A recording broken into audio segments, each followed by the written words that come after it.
Sir वो नंगा नहीं करा सकती। ये गैर मुस्लिम कह रहे हैं हमने मुसलमान लड़कियां कन्वर्ट करा ली, हमने मुसलमान लड़कियां छीन ली। तुम्हारी हैसियत कोई नहीं है, मुसलमान थी नहीं सही मानों में, वरना मुसलमान कैसे चली जाएगी? उसने इस्लाम समझा ही नहीं। गैर मुस्लिम के साथ एक लड़की गई, मैंने उससे मुलाकात की, मैंने पूछा तुम मुसलमान हो? कह लगी जी मुसलमान थी मैं, अब तो नहीं। मैं कह लगा क्या तुम सैयदा फातिमा को जानती हो? बोली नहीं। मैंने कहा आप सैयदा खतीजा को जानती हो? बोली नहीं। मैंने कहा मैं सुनाऊं? बोली आप सुनाओ। मैंने उसे एक एयरपोर्ट पे बैठ के 1 घंटे लगातार सैयदा फातिमा की बातें सुनाई, बचपन से लेके तक विसाल तक। आखिर में वो बदल गई। मैं कहता हूं गैर मुस्लिमों से जो ये देख के खुश होते हैं मुसलमान लड़कियां हमने छीन ली, वो उन्हें बताओ उन्होंने इस्लाम समझा नहीं था। अगर समझ लेती तो कभी अपनी जान दे देती, ईमान नहीं देती। देखना है तो फिलिस्तीन को देख लो। मेरे नबी ने फरमाया जब मदीने के हालात बिगड़े तो सहाबा तुम चले जाना शाम। अर्ज़ की हुजूर शाम के हालात बिगड़े तो मेरी उम्मत के लिए दुआ करना। फिलिस्तीन को देखो, हमें क्या मतलब फिलिस्तीन से? मगर एक बात बता रहा हूं आपको, फिलिस्तीन में 7,000 बच्चे ऐसे मरे हैं जो 10 साल से कम उम्र के थे। शहीद हुए कितने? 7,000। और माएं उठा रही है ना बच्चों को, तो किसी का हाथ आ रहा है, किसी का पांव आ रहा है, पूरे बच्चे भी नहीं मिल रहे हैं, छोटे छोटे बच्चे हैं। अल्लाह अकबर। जरा गौर तो करो, एक एक ब्रेड पर 3-3 बच्चे लड़ रहे हैं, भूखे हैं बेचारे, उनके घर खंडर बन गए, मगर पूरी दुनिया में किसी को कोई तकलीफ नहीं। और हम तो कर भी क्या सकते हैं उनके लिए? कुछ नहीं कर सकते। सब कुछ है भी तब भी कुछ नहीं कर सकते उनके लिए। अल्लाह अकबर। मगर किसी को कोई अफसोस नहीं, मगर मेरे नबी को तकलीफ है। मेरे सरकार फरमाते हैं मेरे उम्मती के पाँव में कांटा लगता है तब भी मुझे तकलीफ होती है। ये तो उम्मती हुजूर को भूल गए, हुजूर तो उम्मती को कभी नहीं भूले। मेरे सैयदी सरकार आला हज़रत फरमाते हैं कि आज भी गुंबद खजरा में मेरे नबी अपने उम्मत के लिए दुआ कर रहे हैं, हाथ उठा के दुआ करते हैं। अच्छा लगता भी है। मदीने जब जाओ तो वहां रहो तो ऐसा लगता ही नहीं कि जैसे कोई तकलीफ है, ऐसा लगता है कि बस आसानी आसानी है, बस जन्नती जन्नत है, बस सुरूर ही सुरूर है, बस बरकत ही बरकत है। हाँ, वहां से जब आओ तो जरूर रूह बढ़ मिचलने लगती है। मैं कहता हूं फिलिस्तीन की वो लड़कियां, अल्लाह का शुक्र है कि मैं सैयद पैदा हुआ, अल्लाह का शुक्र अदा करता हूँ इस पर। मैं अल्लाह का फजल है, उसका शुक्र अदा करता हूँ। और मैं जो भी हूँ, जिस लायक भी हूँ, मैं किसी लायक तो नहीं, मगर अगर मुझे फिलिस्तीन की लड़कियों के जूते मिल जाएं, उन लड़कियों के जिन्होंने ये बयान दिया है, तो मैं अपनी कब्र में रख के उसे वसीयत कर दूं कि ये जूता जरूर मेरी कब्र में रख देना। ये उस बहन का जूता है जिसने ये बयान दिया। वहां की लड़कियां बयान ये दे रही हैं कि हम रात को सोते हैं तो बुर्का ओढ़ के सोते हैं। कहा क्यों? रात को तो कोई बुर्का नहीं ओढ़ता। कह लगे इस वजह से जब बम गिरते हैं तो मलबे में लाशें दब जाती हैं। हम ये सोचते हैं जब हमारे घरों पे बम गिरे और सुबह को जब हमारी लाशें निकले तो वो बेपर्दा नहीं होनी चाहिए, उस पर पर्दा होना चाहिए। मैं ये बात अपनी बेटियों को बता देता, उन बेटियों को बता देता जिन्हें कॉलेजों में रह के अब पर्दे से नफरत हो गई, जिन्हें चार दीवारी से घुटन होती है। मैं अपनी उन बहनों से कहता जिन्हें दुपट्टा सर पे रखने में जब वो बेइज्जती का एहसास होता है, मैं उन्हें बताता अपनी बहन बेटियों को, उनके जो वो कहती है हम मॉडर्न कैसे रहेंगे अगर सरों पे दुपट्टा रखेंगे। मैं कहता हूं मेरी बेटियों खुदा के वास्ते वापस आ जाओ, कयामत का दिन होगा, नबी की बेटी होगी, कैसे हुजूर को जवाब दोगी? कैसे हुजूर की बेटी को जवाब दोगी? बताओ। मैं पूछता हूं तुमसे और मैं आपसे भी पूछता हूं नौजवानों, जरा आपसे भी जरा पूछने लगा हूं, अपनी बहन बेटियों को आपने भी कभी नहीं समझा, कभी गौर नहीं किया? आखिरी बातें मेरी ये हैं जो कि मैं अपनी तकरीर के खात्मे पर हमेशा करता हूं कि मेरे दोस्तों तौबा कर लो और मेरी बहनों आप भी आज तौबा कर लो। मैंने अपने हाथों से अपने ताया को दफन किया और मैंने अपने सामने अपने अब्बा को दफन होते देखा। मैंने अपने रिश्तेदारों को, मुझ पर यह राज खुल चुका है कि मैं भी मर जाऊंगा और मुझ पे इसमें कोई अभाम नहीं है, मुझे कोई मुझ पर खुली खुली बात है। जब मैं पैदा हुआ था तो मौत का अलार्म बज गया था। इकबाल ने कहा था हर एक मकाम से आगे मकाम है तेरा, हयात ज़ौक़े सफर के सिवा कुछ और नहीं, रोज सफर है मेरा। मैंने कितनों को मरते देख लिया। कुछ लोगों को इल्म हो जाए तो तकब्बुर हो जाता है, कुछ लोग ज्यादा दौलत पा जाए तो तकब्बुर कर लेते हैं, डरते नहीं अल्लाह से। नहीं कह रहा हूं जो नहीं डरते। एक बार मैं कुछ खराब लोगों, खराब पीरों के खिलाफ बयान कर रहा था, तो कुछ अच्छे पीरों को बुरा लग गया। तो मैं समझा यार ये इसका मतलब ये भी इसी में मुलव्विस है। मैं कहता हूं डरना, मेरे हुजूर की हदीस सुनिए, अल्लाह के रसूल फरमाते हैं मेरी नजर में सबसे खतरनाक जगह कब्र है। सबसे खतरनाक जगह किसकी नजर में? हुजूर की नजर से कुछ छुपा है? जब ना खुदा ही छुपा तुम पे करोड़ों दुरूद। हुजूर की नजर से कुछ छुपा है? जब ना खुदा ही छुपा। हाँ, उमर फारूक आजम, सब कह दो रदी अल्लाह तआला अन्हु, सब कह दो। हजरत उमर, हुजूर ने फरमाया मेरे बाद नबी होता तो उमर, मेरे बाद नबी होता तो, जल्दी बोलो, मेरे बाद नबी होता तो उमर होता। आदि दुनिया के बादशाह उमर की तरह हाकिम न पैदा हुआ उनके बाद, न होगा कयामत तक। उमर वो है, उसके इल्म का हाल यह है कि 28 आयात कम से कम उसकी मर्जी की कुरान में मौजूद है। उमर वो, मेरे नबी ने फरमाया मेरे उमर से शैतान डरता है। मेरे नबी ने फरमाया अल्लाह फख्र फरमाता है अरफात के मैदान में मेरे सहाबा पर, और बिलखुसूस मेरे उमर पे फख्र फरमा रहा। उमर के जब तलवार मारी, वो मारा गया चाकू, आंत फट गई, दूध पिया, आंत से निकल गया। और जब आंत से निकला दूध, आपने कहा मौत करीब है, मेरे सर जमीन पे रख, नहीं रखा। अब्दुल्ला बेटे मेरा सर जमीन पे रख दे, नहीं रखा।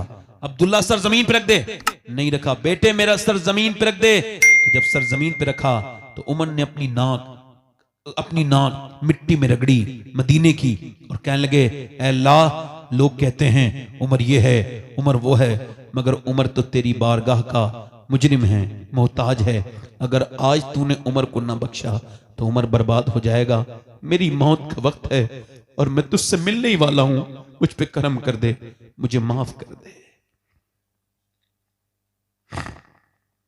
बड़ी सख्त है बहुत। आपने कभी पोस्टमार्टम होते हुए देखा है लोगों को? मैंने देखा है, मैंने देखा है पोस्टमार्टम देखा है मैंने। पहले वो चीरते थे उससे छेनी हथौड़ी से, अब ऐसा नहीं करते, अपडेट हो गए।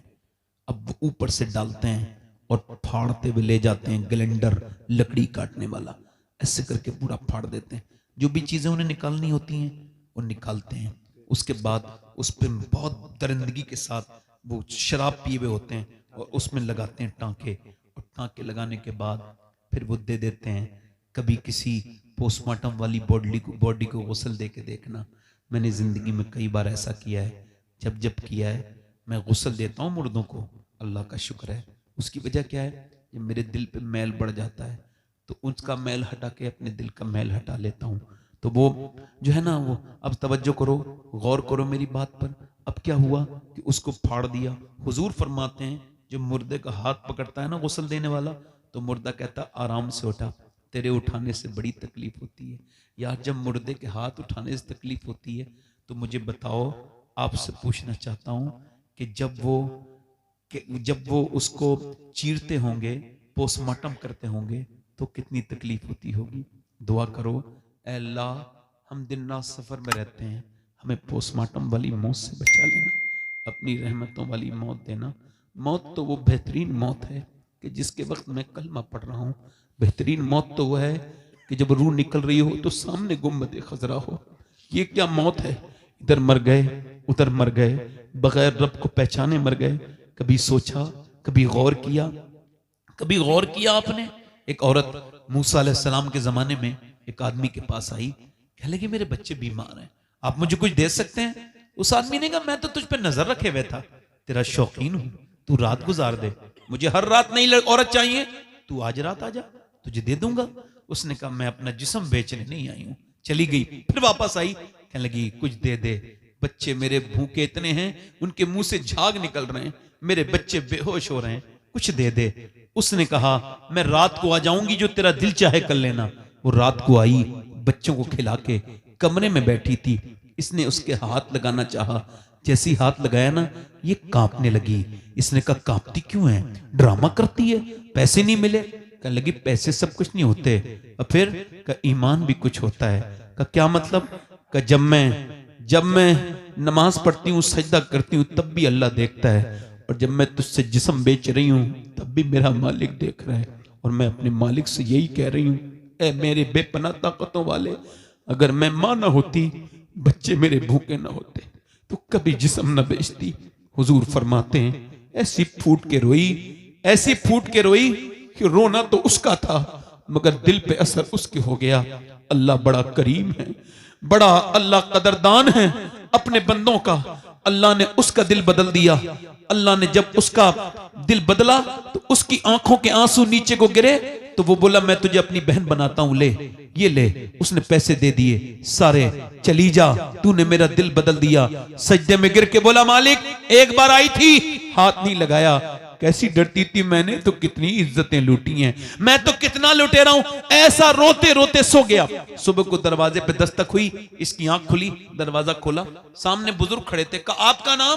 कहा आप पहले बताएं किसका घर है ये? कहा मेरा ये नाम है। तो सामने खड़े होने वाले मुस्कुराए, बोले मैं अल्लाह का नबी मूसा हूं, और अल्लाह ने तुझे सलाम कहा है, अल्लाह ने तुझे सलाम कहा है, मैं अल्लाह का नबी मूसा हूं। उसने कहा मूसा कोई देख लो, कोई नेक आदमी को भेजा होगा सलाम, मैं तो इस इलाके का सबसे बड़ा बदतमीज इंसान हूं। कहा तूने कोई नेकी की है? कहा एक नेकी की, एक औरत मजबूर थी, उसे अल्लाह के लिए छोड़ दिया। कहा तो सुन, मेरा अल्लाह फरमाता है कि तू तो इतना रोया तेरी आंखें भीग गई। अल्लाह फरमाता है तेरे आंसू अगर इतने हो कि बिल्कुल जमीन आसमान के बराबर तेरे गुनाह हो, मगर इतना रो ले तेरी आंख का आंसू ढलक के गाल तक आ जाए, मैं सारे गुनाह तेरे माफ कर दूंगा। वो बोला क्या अल्लाह ने मुझे माफ कर दिया? हाँ। फिर तो तड़प तड़प के रोया, अल्लाह पूरी जिंदगी गुनाह किए थे मगर इतना गुनहगार एक बार में बख्श दिया। वो बेहतरीन बख्शने वाला है, वो फजल करने वाला है, वो रहम करने वाला है। मुल्ला रूम कहते हैं एक औरत, एक आदमी, एक चूड़ी पहनाने वाला था, औलाद नहीं थी, एक बच्चा खरीद दिया उसने, बच्चा खरीदा, ले लिया उसने पाला। 20 साल के बाद अपने घर आया, काम करते करते रोज आता था, मगर 20 साल हो गए थे उस लड़के को बड़ा होने थे। तो घर आया, बीबी ने कहा दरवाजा नहीं खोलना। कहा क्या हुआ? कहा दरवाजा नहीं खोलना। कहा बात तो बता, कौन सा गुनाह करके आए हो आप? कोई गुनाह नहीं। कहा सही बताओ। कहा एक गुनाह किया, आज एक लड़की को चूड़ी पहना रहा था, उसका हाथ पसंद आ गया, मैंने पकड़ लिया था थोड़ी देर, और थोड़ा सा हाथ फिराया उस पर, मगर फिर याद आया अल्लाह देख रहा है तो छोड़ दिया। कहा अंदर आ जा, मैंने जिसे ना अपना बेटा बना के पाला है, वो जिसे हम पालते हैं बेटा बना के, उसने आज मेरा गलत तरीके से हाथ पकड़ लिया था। मैं समझ गई कि जरूर मेरे आदमी ने किसी की इज्जत पे हाथ डाला है, जो आज मेरे घर में मेरी इज्जत पे हाथ डाला है। वो रो के, मुल्ला रूम कहते हैं वो आदमी रोया और रो के बोला मालिक मेरी बेटियों की, मेरी बहनों की हिफाजत कर ले। मैं कहता हूं मेरे दोस्तों तौबा कर लो, एक आंसू बहाओ उसके सामने। आंसू आपका 1 रुपए का भी नहीं बिकेगा, बेचिए देखना, 3 का पीपा बिक जाएगा, मगर आंसू नहीं बिकेगा। अल्लाह फरमाता है मैं बहुत महंगा खरीदता हूं, एक आंसू में जन्नत दे देता हूं, एक आंसू में। आंसुओं का बेहतरीन कदरदान अल्लाह है, बख्शने वाला है। आपको इसी वजह से पैदा किया है कि आप उसकी इबादत करें, उसके सामने रोएं। और आज बता रहा हूं पूरी जिंदगी 2 लफ्जों में बयान करके जा रहा हूं। हजरत इमाम हसन बसरी से किसी ने पूछा दीन समझा दें 2 लफ्जों में, तो उन्होंने कहा कि अल्लाह के सामने रोने का नाम दीन है, बंदों के सामने मुस्कुराने का नाम दीन है। उम्मीद की आपसे मैंने, बदलेंगे अपने। बताओ हुजूर के नाम पे कितने लोग गर्दन कड़ा सकते हैं? दोनों हाथ रख के बताएं। एक दूसरे की तरफ ना देखना, मुस्कुराना नहीं, नीचे हाथ कर ले। बात ना करना आपस में, बात जो गर्दन कटा सकता है कुछ भी कर सकता है। कितने लोग ऐसे हैं जो गर्दन भी कटा देंगे और आज से हुजूर के नाम पे पूरी दाढ़ी भी रखा लेंगे। इस महफिल में खड़े हो जाएं, खड़े हो जाएं। वो लोग जो दाढ़ी रखाएं वो खड़े हो जाएं। नहीं, सिर्फ वो लोग जिनके दाढ़ी पूरी नहीं हो, बाहर निकल के आ जाओ, दोनों बाहर निकल के आ जाओ। आप भी आ जाओ, आ जाओ, आ जाओ। आप एक दूसरे को मत देखो। जब मैं मरूंगा तो कोई मुझे नहीं देखेगा। कोई कब्र पे नहीं लौटता जो आप देखते हो किसी को, जिसके दाढ़ी कटी भी हो या मुंडी भी हो बाहर आ जाए। जो मदरसे का बच्चा हो वो न खड़ा हो, नहीं तो इनके तो निसाब में आप आ जाओ। ए बैठो, आप आपके दाढ़ी पूरी है? अच्छा पूरी नहीं तो आ जाओ, कटी भी है तो आओ, बाहर निकल के आओ। देखो एक दूसरे की तरफ ना देखो, सब इधर देखो। कब्र के अंदर ये 3 लड़के आ गए, इधर आ जाओ। शुक्रिया भाई, जज़ाकल्लाह, अल्लाह आपको बदला देगा। इधर देखो, कब्र में सब मिट्टी डाल के आएंगे नहीं, तो जिन्हें कब्र के बाहर रहना है उसे दिल में मत रखो, ये दाढ़ी उसकी सुन्नत है जो कब्र में तशरीफ लेकर के आए।